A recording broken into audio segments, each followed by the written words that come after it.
আসসালামু আলাইকুম। সবাইকে স্বাগত জানাচ্ছি। আমি নাসরুল ইসলাম তন্ময়। শুরুতে বিআরবি কেবল সংবাদ শিরোনাম।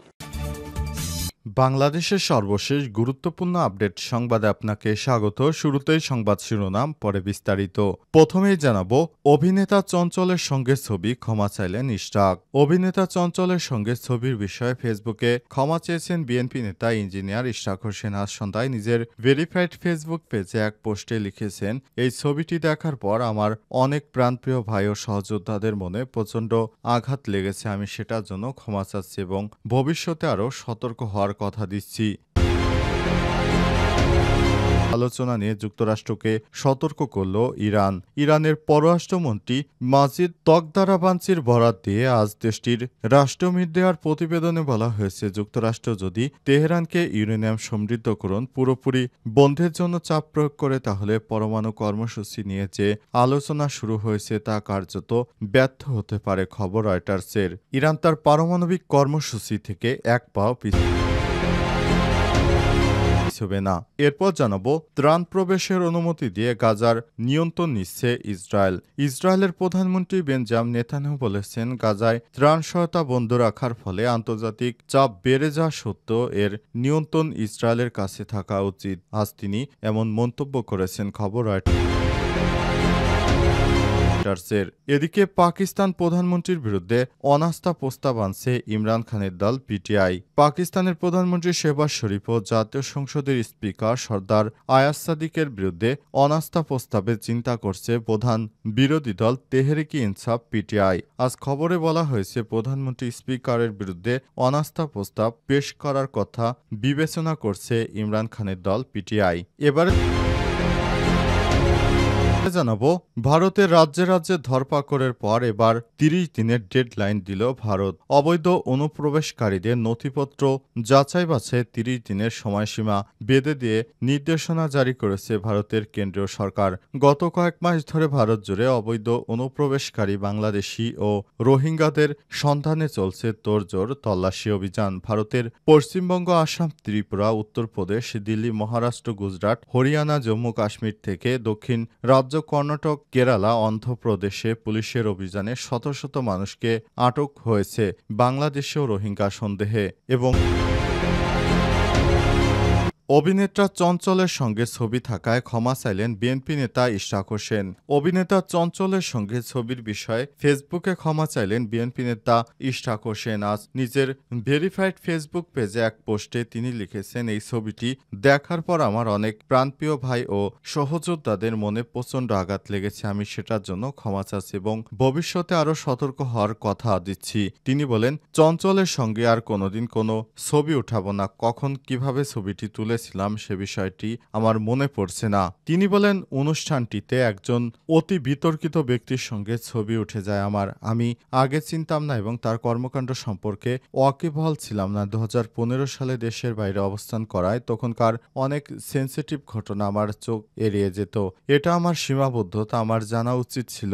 এরপর তিনি বলেছেন, ভবিষ্যতে এমন কোনো ধরনের আচরণ আমার দ্বারা আপনারা দেখতে পারবেন না। অনুগ্রহ করে দয়া করে আমাকে ক্ষমা করে দিন। আমি বিষয়টি সম্পর্কে আগে থেকে এতটা বুঝতে পারিনি যে কে স্বৈরাচারের দোসর ছিল বা কে সাধারণ জনগণকে ভালোবাসত।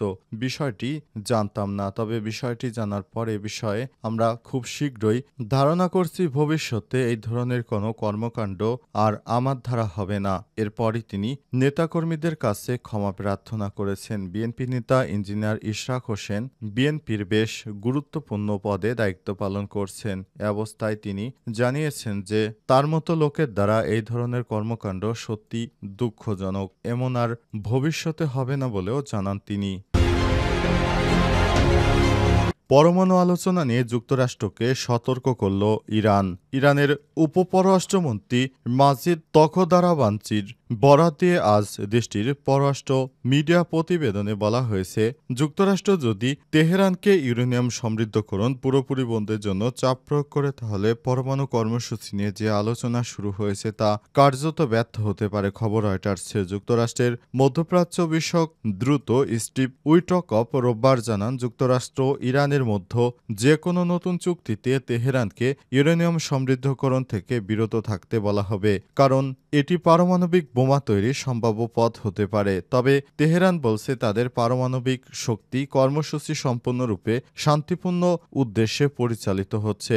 তাখোরাবাঞ্চি আরও বলেছেন, ইউরেনিয়াম সমৃদ্ধকরণে আমাদের অবস্থান স্পষ্ট। আমরা বারবার বলে আসছি এটা আমাদের জাতীয় অর্জন, তাই এর থেকে আমরা পিছু হটব না। অর্থাৎ ইরান যে পরমাণু কর্মসূচি চালিয়ে যাচ্ছে সেগুলো তাদের জাতীয় স্বার্থের জন্য, অর্থাৎ এগুলো দিয়ে তারা বিদ্যুৎ প্ল্যান্টের মতো প্রয়োজনীয় দিক ব্যবহার করার জন্য এগুলো করছে। গত সপ্তাহে উপসাগরীয় অঞ্চলে সফরের সময় মার্কিন প্রেসিডেন্ট ডোনাল্ড ট্রাম্প বলেছেন, একটি চুক্তি স্বাক্ষরের খুব কাছাকাছি রয়েছি, তবে বছরের পর বছর ধরে চলা সংকট সমাধানে ইরানকে দ্রুত পদক্ষেপ নিতে হবে। ইরানের পররাষ্ট্র মন্ত্রণালয়ের মুখপাত্র বলেন, বৈঠকে যে বিষয়ে সমঝোতা হয়েছে তার পরিবর্তে অন্য বিষয় প্রকাশ করে ওয়াশিংটন সমঝোতার বিষয়টিকে জটিল করে তুলেছে। ইসমাইল বাগেই আরও বলেন, আমরা আমেরিকানদের কাছ থেকে পরস্পর বিরোধী বক্তব্য শোনার পরও আলোচনায় অংশ নিচ্ছি। ইরানের একজন কর্মকর্তা রয়টার্সকে বলেছেন, চলতি সপ্তাহে পরমাণু কর্মসূচি নিয়ে পঞ্চম ধাপের আলোচনা রোমে অনুষ্ঠিত হওয়ার জন্য অনুমতির অপেক্ষায় রয়েছে।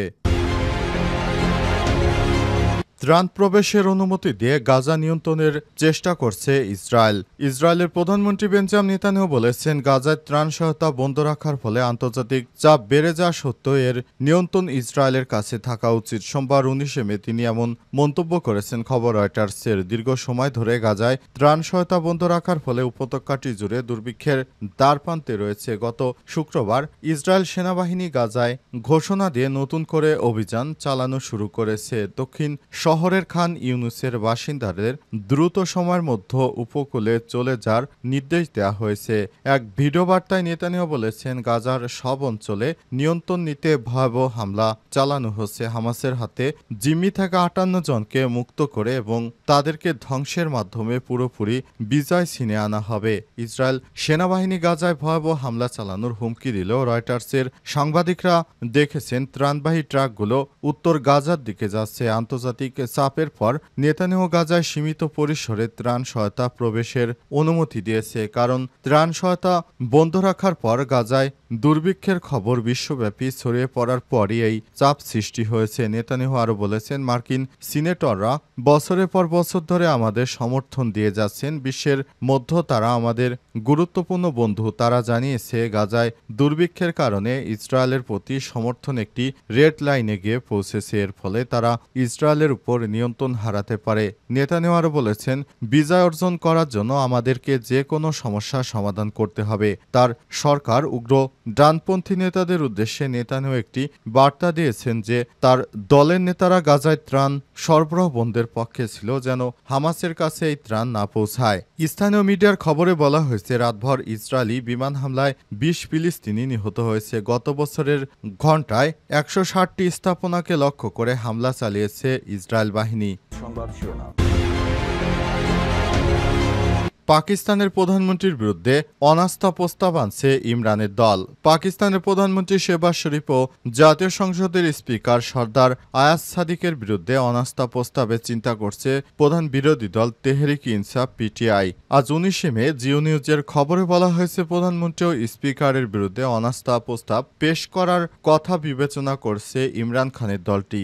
দলীয় সূত্র বলছে, পিটিআই প্রতিষ্ঠাতা ইমরান খান, তার দল এবং তার বোনদের মতো সম্পত্তি বৈঠকে স্পিকারের বিরুদ্ধে অনাস্থা প্রস্তাবের ধারণাটি সক্রিয়ভাবে আলোচনা করা হয়েছিল। ওই আলাপে ইমরান খানকে বিরোধী জোটের অবস্থান সম্পর্কেও অবহিত করা হয় এবং এ সময় উপস্থিত ছিলেন পাখতুনখোয়া মিলি আওয়ামী পার্টি নেতা মাহমুদ খান আসাকজাই। এই নেতা প্রকাশ্যে বর্তমান স্পিকারের প্রতি অনাস্থা প্রকাশ করেছেন। সূত্রগুলো আরও দাবি করে পিটিআই প্রতিষ্ঠাতা দলের নেতৃত্ব এবং মিত্র বিরোধী দলগুলোকে প্রস্তাবের পরিকল্পনা করার জন্য এগিয়ে যাওয়ার নির্দেশনা দিয়েছিল ওই বৈঠকে। ওই সময় কৌশলগত বাস্তবায়নের জন্য তাদের পূর্ণ ক্ষমতা দেন তিনি।